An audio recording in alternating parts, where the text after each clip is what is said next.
What do you think was the biggest misconception or misrepresentation of you this season that you feel like you wish you could have? I mean, aside from like your relationship with the Toms, which you said wasn't shown as much, but like, what about you specifically, maybe in like your edit or the way that you feel like you were portrayed on the show wasn't fully Yeah.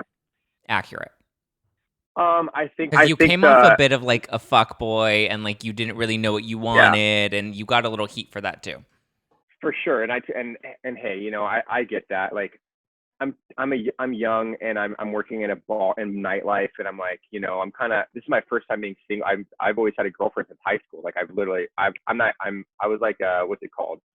I just always like I just jump into a relationship after like in it, but they usually last a little longer than what I've been dealing with. But this is the longest I've been single, so I think I just was like kind of really running with it, and it was weird. No one had, like Danica, no one had like a problem with me being single and doing what I was doing until like cameras were up. So it was almost just like, that's weird. Like we were all friends, but now I'm like, now I'm an asshole. I don't know. So it's just like, maybe something like, yeah, definitely that being portrayed of me being like the fuck boy, the stigma behind that. But I'm young and I'm still learning, and like I said, I learned a lot from this experience just being on the show, and I think it's actually a good thing that I got backlash like that a little bit, to be honest, because it made me realize like you can't really treat someone like that, like Yeah.